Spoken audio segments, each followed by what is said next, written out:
Family YouTube video, wherever you are, whatever you may be doing.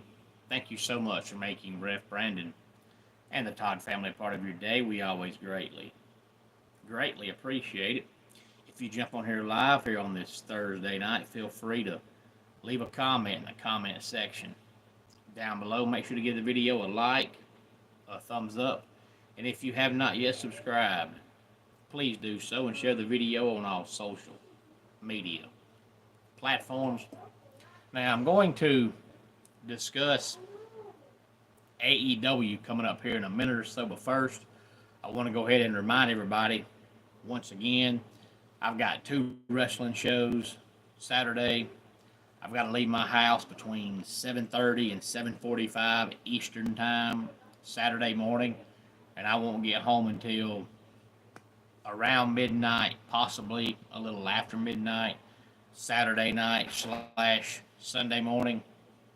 Good evening, Kevron. I know you love you some Jeopardy, but it's just about to go off, so I'm glad you stopped by on this Thursday evening. I always look forward to your comments, Kevron. Appreciate you, brother, for being here as always.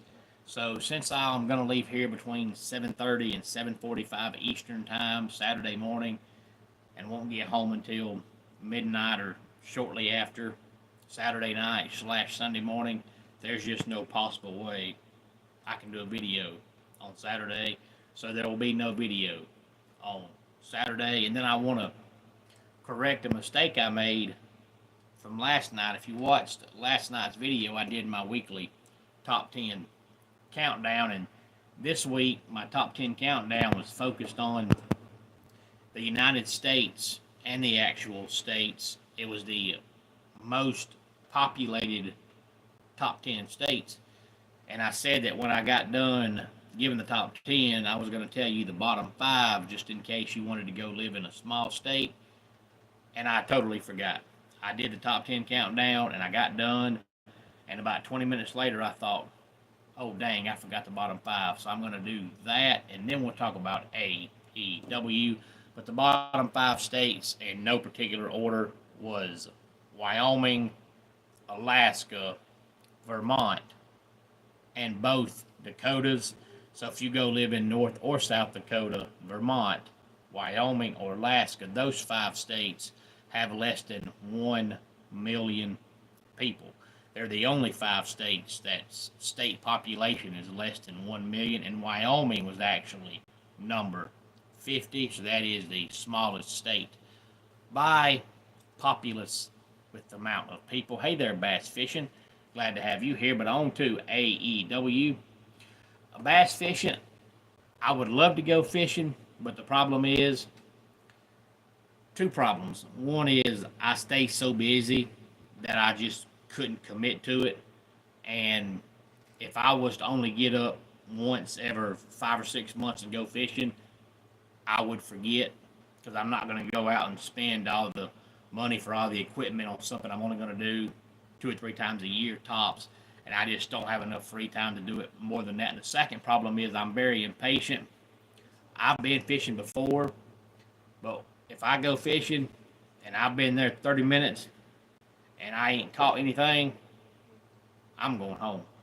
I'm not just going to go out there and just sit and catch nothing. So I'd love to go fishing if I had time, but if 30 minutes or an hour goes by and I can tell it ain't my day, I'm going home. I know people that say they go fishing 9 or 10 hours and catch nothing. Ain't happening. I can't sit still that long. If I'm just going to sit, I'm not going. But AEW All In from Texas comes up Saturday. Special start time at 1 o'clock Eastern time, which of course, since they're in Texas, that's high noon in Texas. And then 3 o'clock Eastern time, 2 o'clock Central is when the show starts. And it's called All In Texas. So amazingly, it's going to be in Texas. They're going to be at Globe Life Field in Arlington, Texas, which is actually where the Texas Rangers play, and not the same stadium, but the Dallas Cowboys are also actually in Arlington, but Globe Life Field is the home of the Texas Rangers. But originally, this event was scheduled to start at 8 o'clock Eastern Time, not counting the 0 hour pre-show, but the main card. But then WWE announced Saturday night's main event for 8 o'clock. So AEW moved their start time up to 3 o'clock Saturday afternoon. And the reason why WWE is doing that is because All In is AEW's biggest show of the year. It's their WrestleMania. And of course, there are fans that watch WWE and WWE only, and they're not going to change. So those fans, you know what they're going to watch. And there are fans that watch AEW and AEW only, and those fans, you know what they're going to watch, AEW. But you also have the wrestling fans that watch both. And not only do they watch AEW and WWE, they also watch MLW, they also watch TNA, they also watch independent wrestling, any kind of wrestling on TV they watch because they're diehard wrestling fans. Those are the wrestling fans that you don't want them to watch AEW because since it's their biggest show of the year, you want to make sure that when people go to bed Saturday night and wake up Sunday morning, the first thing they think about is either Goldberg losing his final match or Goldberg winning the world title in his final match, not what AEW did. So that's why they're doing it. But only 8 matches have been announced. That's probably all they're going to have because word is that AEW is going to be off the air by the time main event starts. So if it starts at 3 o'clock and then main event starts at 8 o'clock, that's a 5-hour window. Most of AEW's pay-per-views are about 5.5 or 6 hours. So if they want to make sure they're done by 8 o'clock, 8 matches is probably all they're going to have, maybe one more. Hey there, Eddie. Glad to have you here on this Thursday evening. But so far we have Timeless Toni Storm versus Mercedes Moné for the AEW Women's World Championship. Jon Moxley versus Hangman Adam Page in a Texas death match for the AEW World Championship. Kazuchika Okada versus Kenny Omega. And this is the most confusing thing ever, but I'll try to make it make sense. The winner is what they're calling a winner-take-all match. They're unifying the Continental Championship and the International Championship to form the brand new AEW Unified Championship, but they're not doing away with the Continental Championship or the International Championship. So basically all they're doing is bringing in another championship. AEW now has about 95 belts. Remember how all these parents now that have kids in school and they don't want their child to lose, so they want everybody to get a trophy? That's kind of what AEW does. They just about got it to where everybody in the company has some kind of championship. And then we have the men's casino gauntlet battle royal and the women's casino gauntlet battle royal.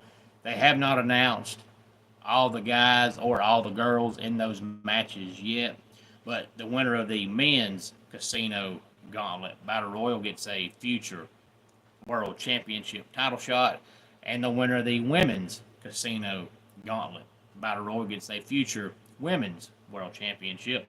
But remember, AEW normally has a show that comes on Saturday nights. Well, that's going to come on tonight since the pay-per-view is on Saturday. So more than likely by the time about 11 o'clock Eastern time comes tonight, you're probably going to know who's in these battle royals for the most part. There might be one or two surprises, but it's kind of hard to pick a winner when you don't know who's in the matches.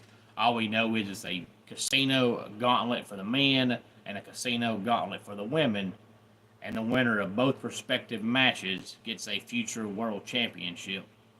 And then we have Swerve Strickland and Will Ospreay versus the Young Bucks, and with another confusing storyline to go with this one.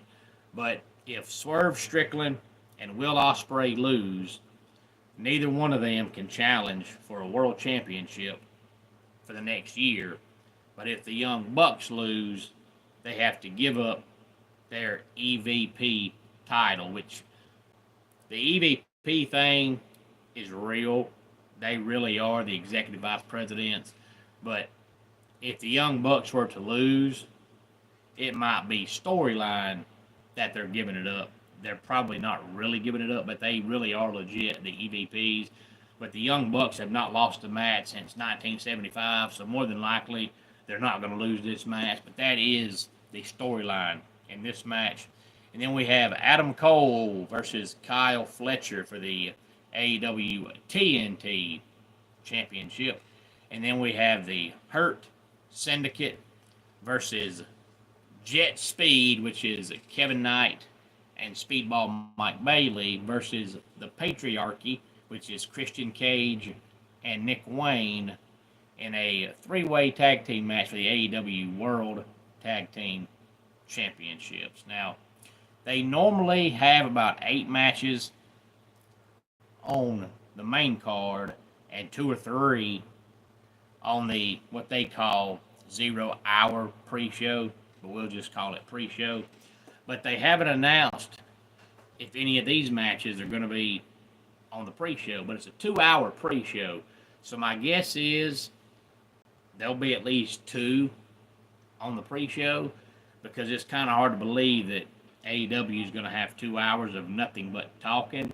But if they do have 1 or 2 of these matches on the pre-show, they're only going to have 6 or 7 matches on the main card, unless they announce more matches. But typically they'll announce 10 or 11 matches, and then they'll tell you the 2 or 3 that's going to be on the pre-show. But they haven't announced any of these as a pre-show match. I guess we'll find out coming up on Saturday. But any thoughts on any of this, please feel free to let me know. I wanted to go ahead and come on here and get off before AEW and TNA, which comes on every Thursday, come on for the evening. Let's go ahead and get our dad joke of the day in here. It's so hot, my garlic took its clothes off. And that does it for today's Ref Brandon and the Todd Family YouTube video. Until next time, it's Ref Brandon saying, just like in pro wrestling, life can be over by the count of 3. Tell your friends and family how much you love them. Bye.